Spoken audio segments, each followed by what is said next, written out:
за домакин на Народна астрономическа обсерватория Планетариум Николай Коперник. Ми е много приятно да ви кажа добре дошли в храма на науката, защото за нас това не е просто обсерватория, това е градска среда на науката. Учениците на Варна, които представят своите творчески и технически изобретения, рационализации, научни постижения, ще представят тук, днес на тази сцена. И то в седмица, която е Световната седмица на космоса. От 4 до 10 октомври е обявен от Организацията на Обединените нации за Световна седмица на космоса, защото има две много важни събития, които допринасят за това, а именно през 1957 година на 4 октомври. Някой сеща ли се какво е станало? Да провокирам вашето мислене. 4 октомври 1957 година е първата крачка, която човек започва да прави към космоса с изстрелването на първия изкуствен спътник.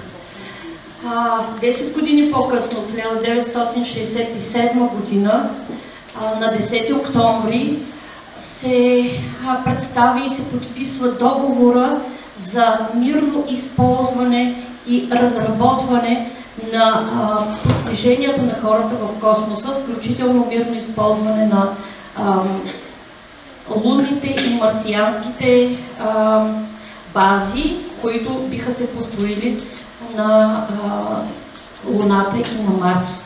Затова днес ви приветствам топло с добре дошли в година, в която се чества и 100 години от първата лекция в планетариума в Мюнхен. Затова в година на годишнини и седмица на космоса казваме добре дошли. Много ни е приятно, че господин Емил Цанков е тук при нас.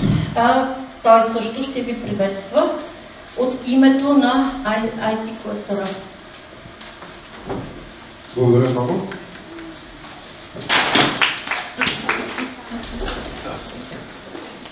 Това е за привличане на вниманието, които от вас тук знаят тези трикове за начало на полта. Благодаря много първо на организаторите, че поканиха на ИКТ кластера в Варна за откриването на това събитие. Надявам се, има ли някой, който да не е притеснен от това, че ще прави презентация след малко? Добре, всичко е наред? Аз не съм.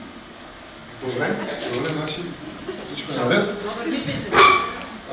Сега, първо искам да ви кажа, че ви завиждам на всички от 6-ти клас до студенти за това, че имате тази възможност да направите проект, да го се подготвите, да го представите пред ваши връстници, да получите обратна връзка и след това да отидете да се забавлявате някъде. Проявете ги тези неща, не пропускайте възможност, защото това действа с натрупване. Това са умения, които като станете на моите години, ако нямате, много ще съжалявате, както видяхте. Преди малко подцених гравитацията, това, което се случи. Така, шегата на страна, знаем колко много усилия, време отнема една подготовка и че всъщност това се случва постоянно. Затова сме подготвили едни малки пакетчета за вас с голям подарък в тях. Голям подарък е книга на професор Евгений Станимиров. Знаете ли кой е професор Евгений Станимиров? Това е ректор на Икономическия университет в Варна. Той последните 3 години издаде 3 много интересни книги. Една от тях сме подготвили в вашите подаръчни таблички. Книгите са различни, така че, но и двете книги, които сме подготвили, са интересни. Така, това което сме подготвили. Освен това, в табличката ще намерите още 2 неща. Едното е програма събития на ТКТ Клъстър Варна. Тези събития първото вече мина на 15 септември. Кой от вас беше на 15 септември на хода на детска градина? Никой? Това имах преди малко, като казах, тези презентационни умения, които на моите години вече, ако не сте ги изработили, ще ги липсват и ще видите как липсват. Там на хода на морска градина беше това събитие. След това имаме още две, които предстоят. Те са старт мотиватор на 15 октомври в Икономическия университет Варна. Това е събитие, където каним успели хора от бизнеса да споделят своят опит и то е насочено към хора като вас, ученици и студенти. Това, което е най-ценно в това събитие е не презентациите и история част и половина, а това, че след това има възможност да се говори с тези хора, които са представили своите житейски истории. Това, което забелязваме последните 3 години, когато започнем да правим това събитие, че тези разговори продължават до 10:30-11 вечерта, продължават до момента, в който вече трябва да се говори в зала. Така че това е нещо много интересно и ви го препоръчвам. Другото нещо, което ще видите, е една брошура за Технолаб. Това е една нова инициатива, която започваме от ноември месец и тя е насочена към това да дадем възможност на младите хора да присъстват в бизнеса. Това, което сме подготвили, първата пилотна програма е насочена към изкуствения интелект за решаване на бизнес задачи и бизнес проблеми. Това, което ще се случи, е това, което някои от вас евентуално ще имат възможност, е да видят как се използват инструменти на изкуствен интелект за решаване на бизнес проблеми в различни бизнеси с реални данни на големи предприятия от град Варна. Тоест тук всичко е направено да ви е близко и да ни е близко и да може да видите как всъщност работи местната екосистема, бизнес и градска такава. Отново завиждаме ви благородно, че имате тази възможност, използвайте тези възможности, не пропускайте тези мероприятия и тези събития. Успех на всички и дано всички да спечелят. Аз съм сигурен, че вече всички сте спечели, макар и още да не го знаете. Благодаря ви. И успех!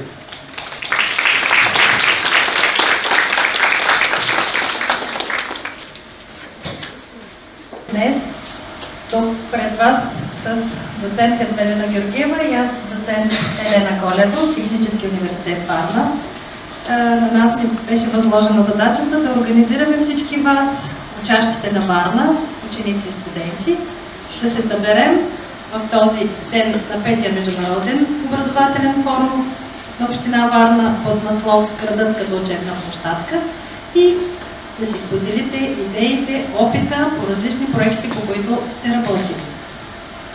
Програмата е публикувана в сайта, ще се опитваме да се спазва, за което ви апелираме всеки да се влиза във времето. Ще се опитваме да ви напомняме, когато той изтича и да може в определения период всеки да се представи, възникналите идеи в неформалната част и въпроси да се зададат и, както каза господин Заков, да си тръгваме от тук с бъдещи планове и в подобни други формати и срещи, организирани на територията на нашия прекрасен град.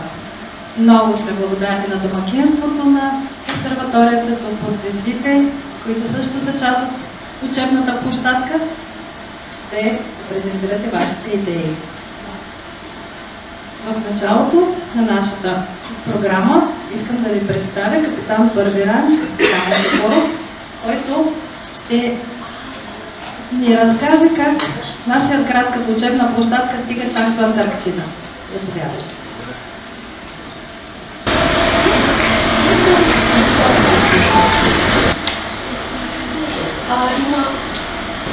Има презентация. Предполагам, че няма нужда да ползвам микрофона. Достатъчно време съм бил на мостика на някои кораби, така че да се чуваме от всички. С две думи само да се представя. Завършил съм 1987 година в военноморското училище, специалност радиолокация и близо 40 години съм военноморски офицер, от които половината са преминали през подводния флот на България.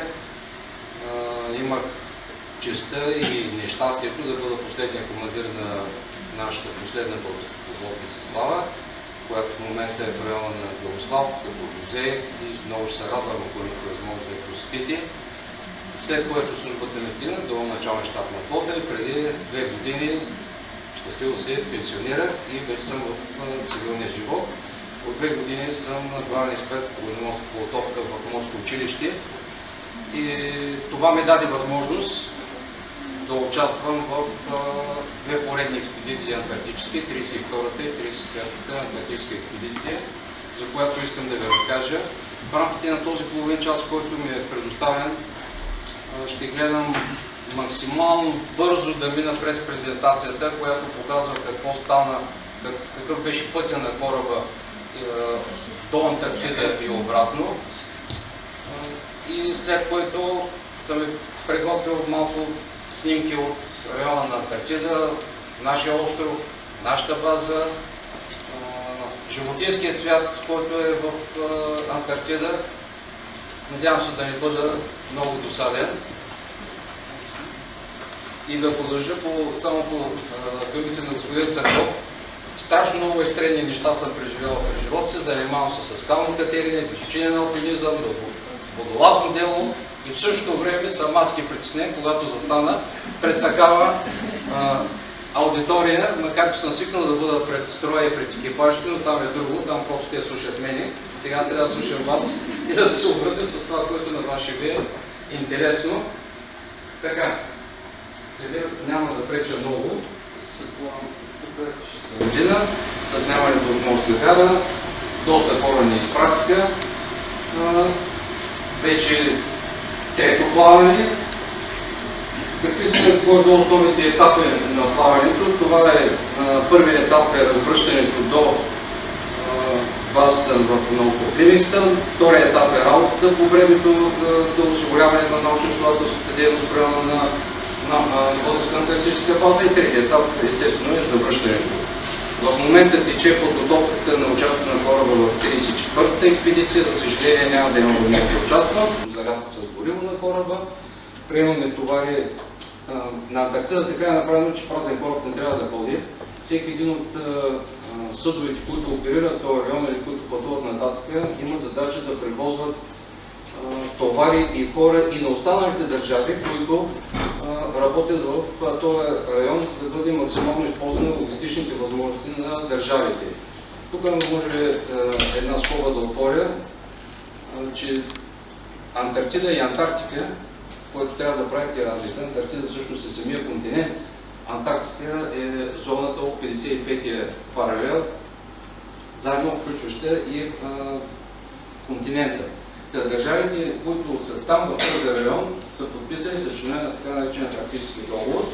Това са 20-25 курсанта, които провеждат краткосрочна практика. Това са специалности навигация, корабни машини, механизми, мегатроника. Млади лекари, знаете, че от няколко години върви програмата за обучение на военни лекари в Морско училище съвместно с Медицинския университет Варна и Военно-медицинска академия. Това е част от практиката, която се провежда по време на плаването. Една от възловите бази, на която винаги спира кораба, това е военноморска база Картахена. Картахена е един прекрасен испански град. Препоръчвам ви го, когато имате възможност, постигнете до него. Уникална история. Стотици години назад. Просто наоколо са само крепости, всяка за една със своите истории. Испанците са много открити хора и много добре ни посрещат. След зареждането на гориво, пресни продукти и така нататък, започва тук товарен винаги на испанците техни контейнери и тяхно имущество.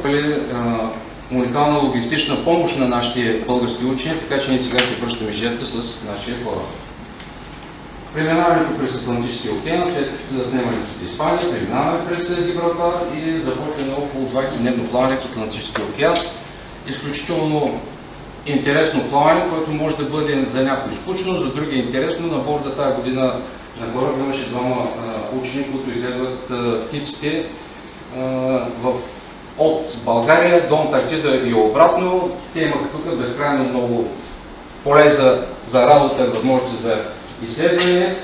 Навигацията в Атлантическия океан по кърмата, кораба се държи сравнително добре, някои от хората се държаха добре, други не можаха да се държат добре, но това е физиология на човешкия организъм и няма нищо лошо в това да ти става лошо на море. По време на плаванията също гледаме екипажа да е обхванат с дейности, защото 20 дена да не правиш нищо, да си носиш само вахтите и убийство. Така че се провеждат различни видове учения, подготовки. Това е провеждане на учебна стрелба с леко огнестрелно оръжие срещу бързо действащи, бързо плаващи лодки. В района в близост до западния бряг на Африка има места, където излишно са обозначени на картата като опасни от действия на пирати. Така че малко преди навлизане в тази зона се провежда такова огнево упражнение, след което хората има възможност за максимално бърза реакция при нападение от пирати. Дай Боже да не се случва. Също върват тренировки по оказване на първа помощ, различни тренировки по навигация, корабоводене в машината, така също моточистка в машината, т.е. екипаж трябва да обхванат за всякаква дейност, така че да не изключай, да не мисли за глупости. Боцманската команда работи по външна палуба до стигане на района на екватора, където температурите стигат вече от порядка 36-40 градуса и там през деня, ако излезеш на наука, просто ти залепват подметките по кораба, затова много там няма движение навънка. И пристигаме в Мар-дел Плата. Мар-дел Плата в Аржентина. Това е другата възлова военноморска база, която е основна при нашето преминаване към Антарктида. Тук ни посрещат в момента най-отляво. Това е българският посланик Стоян Михайлов в Аржентина и в момента е действащ посланик. Мар-дел Плата също е уникален град, в който можеш да видиш как понякога на разумното строителство тези половината са незаселени. Тоест и аржентинците имат болестта на испанците да строят и после да разберат какви глупости са творили. Иначе Базеле е наистина много красив, с богата история, с много прекрасни квартали, но кое е по-важно тук? Тук всъщност се завършва окончателната логистична подготовка за действията в южните ширини. Ушуая също е аржентинска. В момента още един чилийски град, който е малко по-южно от него, но в момента не е с размерите на Ушуая и иска да построят по-модерно пристанище там, ако може да избутат аржентинците от това да станат те по-южни град. В момента върват и такива едни действия. Преминаването до Ушуая е много интересна навигация, тъй като се преминава през така наречения канал Бигъл, който свързва единия начин да се стигне до... Тук е канал Бигъл. Виждам. Да. Ето това е канал Бигъл, а това е Магеланов проток. Това са двата начина, по които Магеланов проток е този, който свързва Атлантическия океан с Тихия океан или двете крайбрежия на Южна Америка.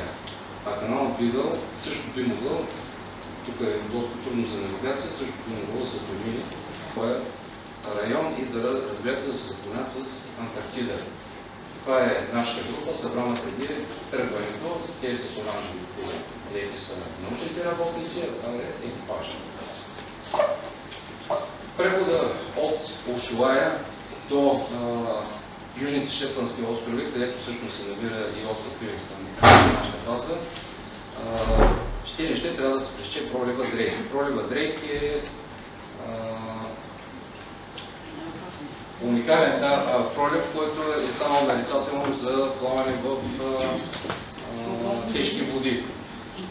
Тук преминаването става винаги, следейки точно метеорологичното време, съблюдайки така, че да се получи прозорец между два циклона, да можеш, използвайки скоростта, знаете с каква скорост разполагаш, да пресечеш максимално безопасно пролива Дрейк. Вълни има, но идеята е да не са наврещнали в самите щормове и да стане беляк. И това е пристигането на нашата база Малко по-нататък имам снимки, с които искам да ви запозная с остров Ливингстън и с нашата база. Това е района в Южния залив на нашата база Свети Климент Охридски. На друг снимки се вижда малко по-ясно, но това е основната сграда. Лошо ще се види новата лаборатория, която тази година завършихме и вече е готова за приемане на научната лаборатория, за да започне работа от научни работници. Уникална постройка, 400 квадратни метра. Нещо съвсем ново, което благодарение на кораба и само на кораба може да стане действителност. Предната експедиция 32-та, над 70 тона строителни материали бяха прехвърлени на остров Ливингстън. Тая година също 33-та към 20 тона, а сега вече ще товарим за нова сграда, оборудване. Тая сграда е интересното, че тя е сглобена в България, направена, след което разглобена, стифирана и качена на кораба, за да може отново да се сглоби още един път на острова. Това са южните Шетландски острови, малко по-нататък ще ви говорим. Кораба оперира в този район от 28 декември 1924 година до 16 февруари 1925, когато не пуснахме Милано. По времето на този си престой там, какви са основните задачи, които решава кораба? Това е един път преноса на товарите, приемането на боклука от базата. Благодарение също на нашия кораб, за 3 години бяха извозени над 300 тона боклуци. Това е нещо, което е събирано с много години варели от гориво, което е носено там. Тези варели са запълнени с боклуци и просто е нямало начин как това всичко да бъде махнато от най-чистия континент, който го има на света. Благодарение на нашия кораб, на всичките тия плавания, боклука бе доведен, донесен в България, рециклиран, сдаден на съответните фирми, които да се справят с него. Каква е хидрометеорологичната основа в Антарктида? Да, ние отиваме в лятото. Там сезоните действително, т.е. времето е много бързо сменящо се. Температурите не са по-ниски от минус 15, минус 20 градуса. Ако някой от вас обича планината и сходили, съм сигурен, че планината, времето, зимата в Стара планина, е срещнало горе някъде на билото, не е по-малко трагично. Лошото е тази бърза смяна от ярко слънце, както за няколко часа преминава съвсем друг сезон, поле от научни изследвания, както морското дъно по отношение на микроорганизми, микропластмаси, обитатели, водата, за замърсяването на водната среда, как влияе човешкия дейност в този район върху морската среда, изключително много геоложки проучвания на брега, както за редки минерали, за руди, така и изследването на историята на континента и на островите, се свързва с техния произход, с тяхното развитие, изследване на ледниците. Моят много скъп приятел, доцент Стефан Павлов, се занимава с изследването на ледниците.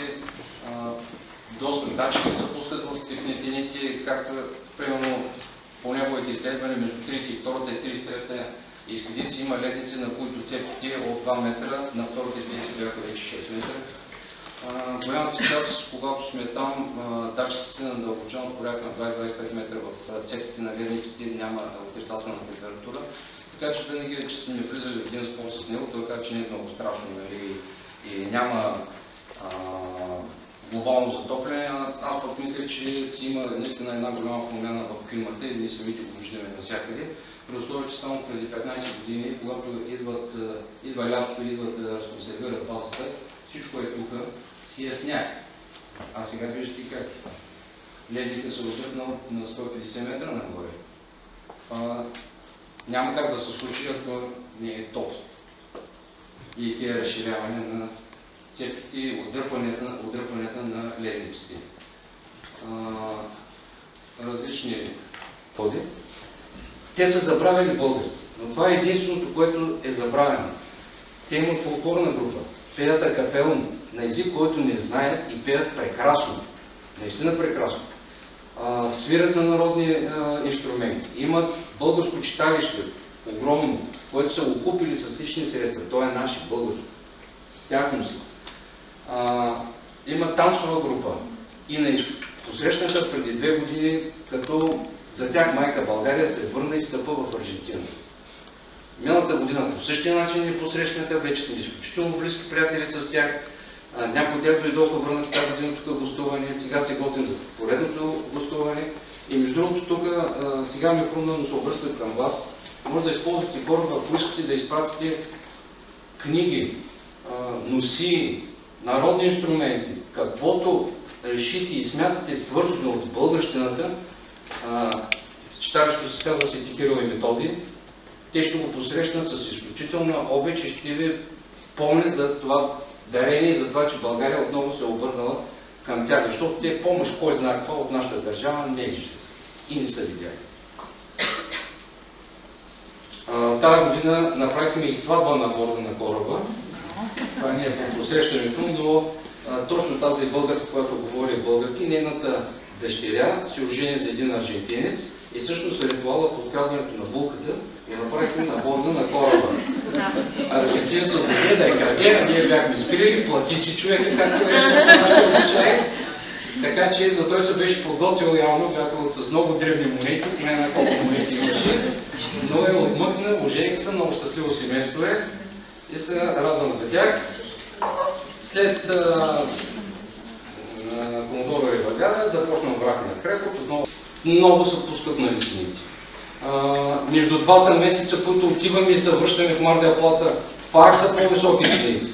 И хората са усмихнати и са щастливи. Не знам на какво основание, как го правят и как го постигат, но са открити, щастливи и усмихнати хора. Винаги давам след Салвадор, тук също бяхме посрещнати доста топло от българската ни посланичка. Направихме прехода отново през Гибралтар до Картахена. На връщане преминахме през канала Коринт. Много интересно място. Той спестява близо 1 ден плаване. Канала е много интересен с изкопаните негови вертикални стени.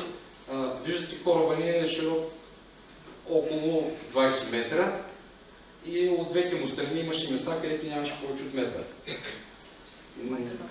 Интересно е преминаването през канала, но спестява 24. Това всъщност преход го правим не толкова това да спестим 1 ден, а всъщност да могат курсантите, които се качиха в Испания обратно до Варна, да видят всякакъв тип навигация и корабоводене и да се обогатят своите познания. Това е по тази презентация. Ако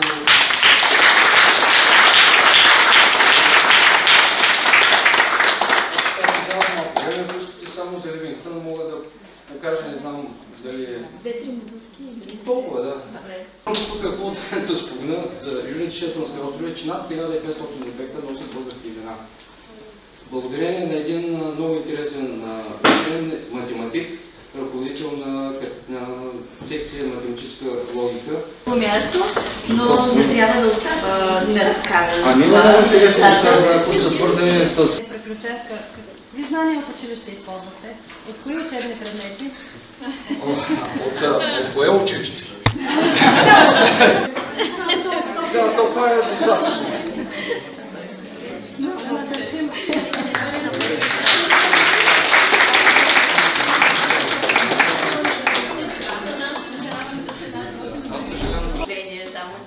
Виктория Харакирова, студент в Медицинския университет, професор по Стоян Варна, и ще ви представя презентация на тема разработване и създаване на сензор, 3D принтиран сензор за влажност с медицинско приложение. През последните години 3D принтирането навлиза широко не само в нашето ежедневие и промишленост, но и в медицината, и което дава възможност 3D принтирането да се използва и за конструиране и създаване на собствени и уникални сензори за влажност. Тъй като измерването на влажността е от изключителна важност, най-вече за медицинските устройства, като респиратори, инкубатори, превръзки, протези. при мониторинг на влажността на рани, като поддържането на оптимални нива на влага на мястото на самата рана е много важно за самото заздравяване и най-вече за предотвратяването на инфекции. И също така регулиране на влажността на болници и наблюдение на пациенти при респираторни състояния. За тази цел е проектиран и разработен 3D сензор за влажност, като се използва 3D технология за създаване на самата структура и за да може да се интегрират и електронните компоненти.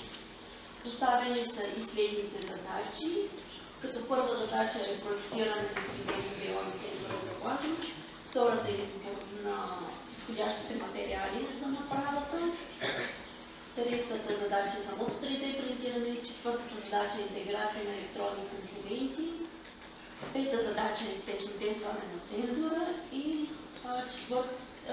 последната задача е приложение в медицинската практика.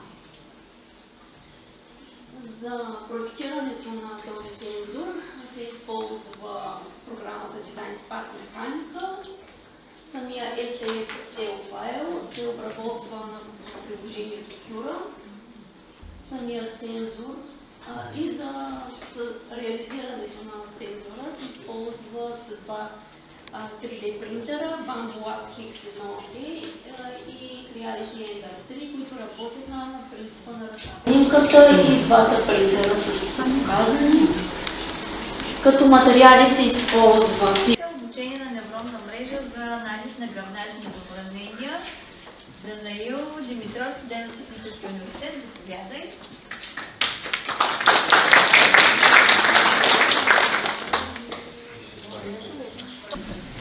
Здравейте, аз съм Данаил Димитров от Техническия университет на Варна и днес ще презентирам за Columbo. Това е един софтуер, на който работя, като служител на SmartSoft Healthcare. Това е друг поддържан софтуер. И накратко, кой е Columbo? Това е софтуер инструмент за анализ на ямър изображение и откриване на аномалии. Благодаря. И той използва алгоритъм на комуникационни невронни мрежи, за да сегментира и структурира обекти. И накрая той генерализира тези обекти, за да даде някакви аномалии, за да донесе един репорт. Сега, причината да има такова нещо е защото анализирането на такива ямър изследвания няма доста време и трябва да се правят експерти. И в световен мащаб просто няма достатъчно радиолози на света, а пък в същото време много гръбначни заболявания остават ненамерени. Често ние отиваме при доктора, тя когато ни заболи гърбът и това понякога е твърде като основните елементи на гръбнака, прешените, които са, това е костната част. И нашия гръбнак е направен от серия от прешен, диск, прешен, диск. Диска е това, тук е показано като синьо нещо, това е пълно с желе и е обградено с една клетъчна мембрана. Идеята на диска е да може да си движим без да търкаме костите. И ако забележите, отляво може да видите една дупка. Това е как изглежда отгоре надолу и през тази дупка минава мозъчният гръбначен мозък. Сега, сканирано от това как изглежда от ямъра изследване. Значи, когато влезете в ядрено-магнитен резонанс, това излизат купчина разрези. Все едно някой ви е панал в един определен ъгъл и ви е разглежда на много тънки филийки. Това е как ви изглеждал. Тук се вижда отляво дигиталния слайс. Това е от този ъгъл, така, да не реже някой. А пък от дясно се вижда аксиалния слайс. Това е отгоре, така, отгоре направо надолу. И това е тази мембрана, която покрива дискът. и това желе, което е вътре, започне да излиза. Това може да се случи, ако някакво нещо се удари или това цялото нещо е него. Сега, тук аз ще ви покажа самото нещо, да го отворя.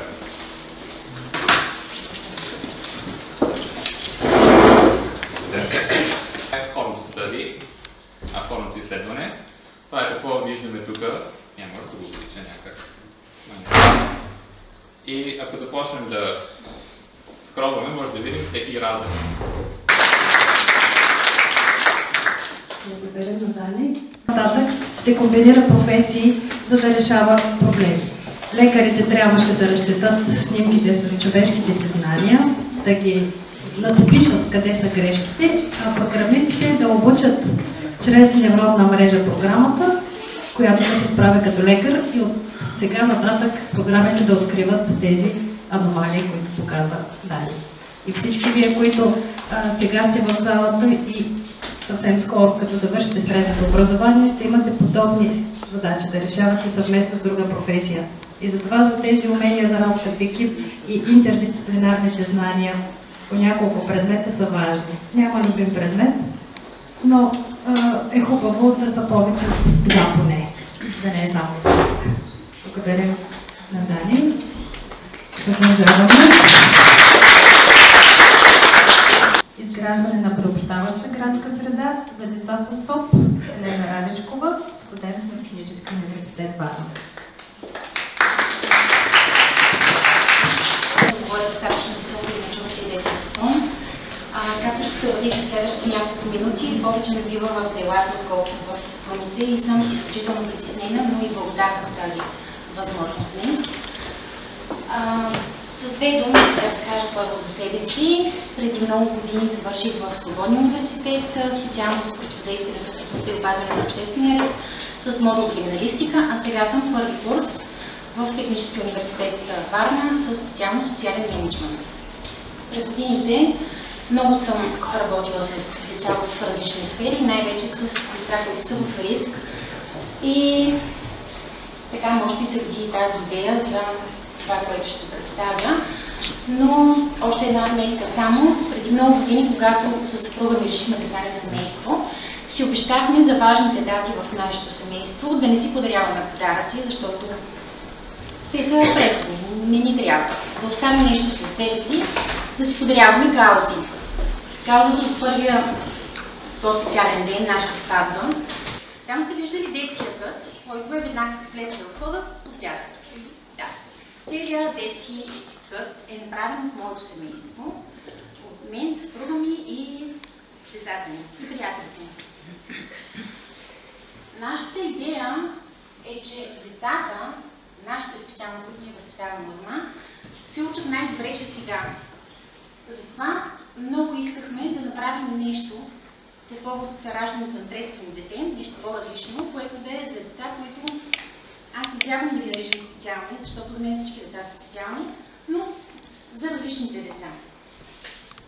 Когато синът ми каза, мама, такива деца няма, защото аз никой не съм виждал и ти ми обясняваш някакви неща, но аз не ги виждам, значи не съществуват.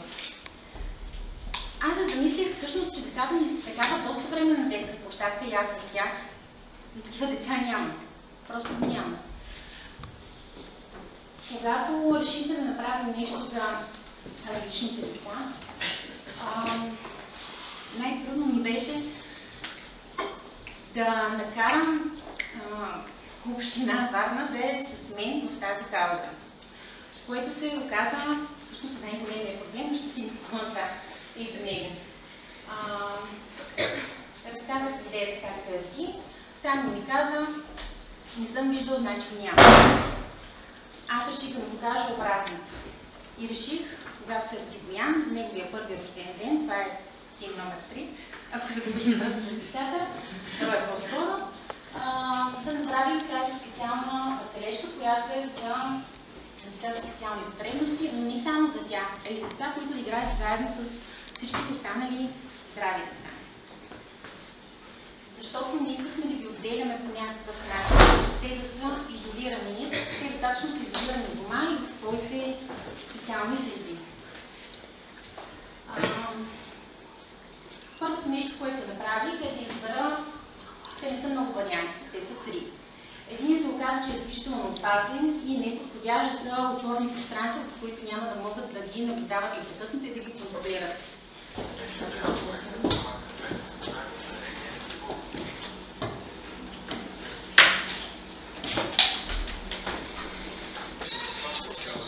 И за 10 месеца събират средствата.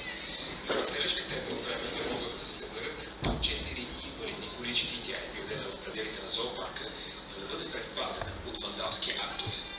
Варна е огромен град, варници са с огромни сърца, винаги подкрепят инициативите, които се организират. Не знам защо до момента ще се направи подобно нещо, но е факт, че вече имаме и това страшно ни радва. Идеята на цялата инициатива е всички деца да играят заедно. Човек ражда се, и ще цитирам един учен, трябва да направи 3 неща в живота си. Първо да бъде добър, второ да бъде добър и трето да бъде добър. Само една момент преди да свършам, понеже споменавам тук, не знам защо до момента това не е направено. След като направих, разбрах, защото всички нормални хора тръгват по обратния ред. Първо отиват да поискат разрешение от общината, видят как става законно, как се случи и те веднага ги отказват. Съответно, аз козирог с рогата напред тръгвам по обратния ред. Първо събирам парите, купувам я, оговарям къде ще сложим, всичко е наредно, вече имаме опит с предишните сложения, които поставих там, обаче не става така. И реално няколко месеца ми забави самата община, но хубавото е, че сега се запознах с новия кмет на Варна, който случайно ползваше съоръжението със сина си на един празник. И тогава той каза, ако някога имаш отново проблем, какъвто и да било, имаш такава инициатива и такава кауза, ние ще застанем до теб, което означава, че нещата могат да се променят. Благодаря ви.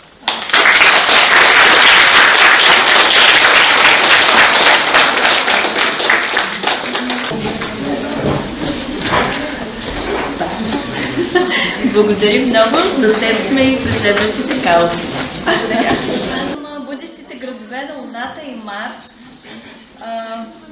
ще ни заведе Антон Антонов, студент в Висшето военноморско училище, Никола Яковлев Лазаров. Заповядай, Антон.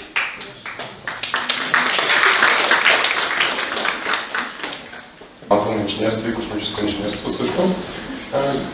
И съм участвал към студентското космическо общество на университета, което разработвам доста проекти в участие с тематики като космическа медицина, управление на трафика на сателити и доста други. В този случай ще ви разкажа за космическите градове, които съм помогнал да се проектират в това студентско космическо общество в една обучителна програма, наречена Simulation Exploration Experience.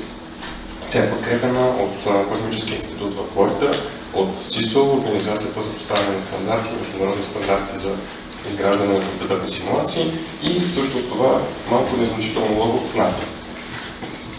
В програмата множество университети се включват като екипи, за да разработват обща симулация за мисии на Луната, на обратната страна на Луната или на нейния полюс. Тя е доста и престижна, дава доста знания, обучава студентите в неща като 3D моделиране, програмиране и също в голяма степен научно изследователство. В рамките се симулират така наречените федерации или обекти с собствено поведение на Луната, неща като ровъри, станции и всякакви други компоненти, които могат да участват в една лунна мисия. Вътре сме проектирали няколко обекта с различни иновации. Всяка година участваме с различна идея, като тази е първата, в която аз съм участвал, която включва ето тук. Включва станция, няколко подвижни модула в формата на този, всеки екипиран с човешки хабитат, пространство за спане и вградена лаборатория, задвижен с реактивен двигател, за да се предвижва през цялата повърхност, която е с изключително неравен ефект. Разбира се, всичко е закалено тук с соларни панели и разполага се колкото на телескоп, което е вярно, защото неща, които са обекти по-дълбоко в космоса или в определени феномени, не се виждат със светлина, ами се виждат в радио. Същото тук може да наблюдавате от предишни години участие в този конкурс, където имаме куполи за живущи пространство, лаборатория и логистичен център на астронавтите, които ще бъдат на Луната в бъдещето. Като за това бъдеще говорим 30-50 години в близкото бъдеще. Може, ако някой си по-близо, да забележи, че тези структури са леко вкопани, тъй като астронавтите се нуждаят от защита от радиацията, 50 см от лунна скала би била достатъчно да ги защити за по-дълги периоди от време. Разбира се, разполагаме с някакви идеи за робот, който автономно все пак, без да се гледа тази радиация, да наблюдава дискриминация на лунната повърхност и да търси места, където да се добиват материали. Ето и други изделателна станция. В самата симулация започваме с идея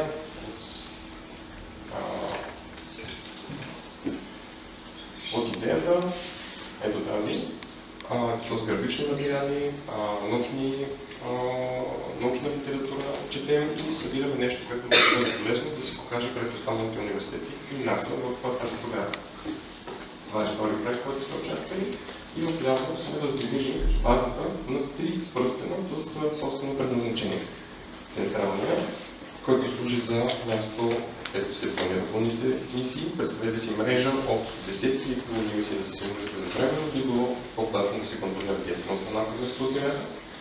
Средния пръстен, където ще бъдат лаборатории и центрове за производство на материали вече на Луната.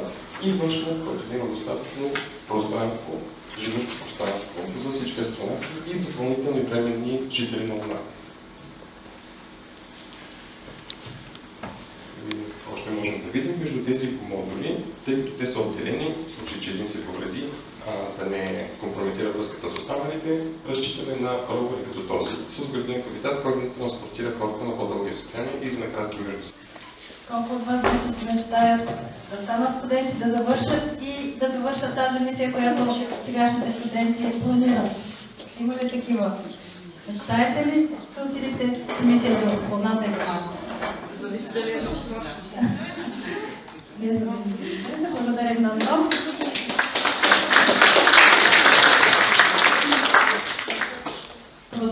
Борис, Виктор, Милица, Теодор, Никол и Невена, ученици от 6-ти клас на основно училище Добрачето на град Варна. Заедно с техните ръководители, госпожа Наталия Борисова и госпожа Таня Маринова.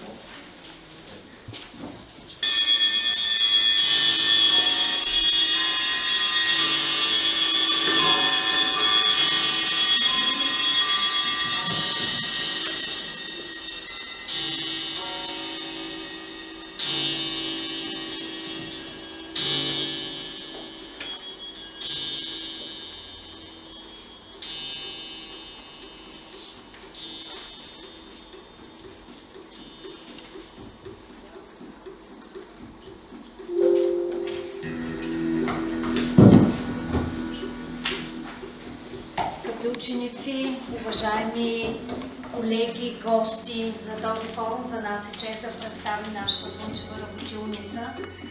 Тя е интегрирана като постоянен проект, в който се обединяват знания по история, математика, физика и астрономия, информационни технологии, иновации, в контекста си и много други науки. Целта ни днес ще бъде децата да разкажат повече за своите преживявания в тези наши съвместни дейности и да визуализираме работата на нашата работилница Часовници на Слънцето. Така че давам думата на Невена да разкаже как започна всичко. Водени от нашите учители на новата учебна година посветихме много дейности на слънчевите часовници. Тези древни инструменти за измерване на времето. Но как започна всичко? По случайно са можели точно на време, Европейската асоциация за астрономическо образование обяви конкурс за търсене на слънчеви часовници за 2024 година. Ние 71 ученици от нашето училище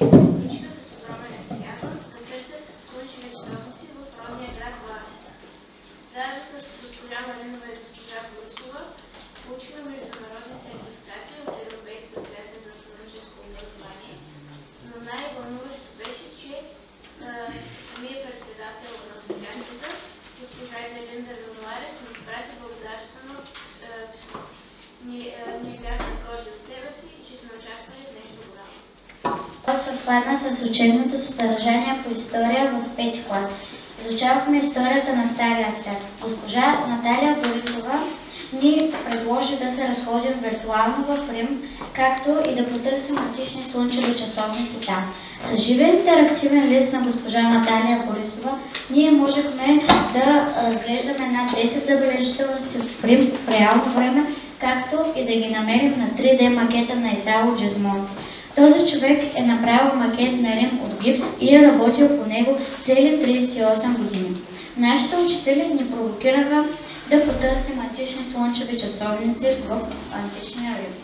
Съставяхме маршрути, като измервахме пешеходни разстояния, извличахме информация от исторически извори, питахме изкуствен интелект и сравнявахме макета с картите.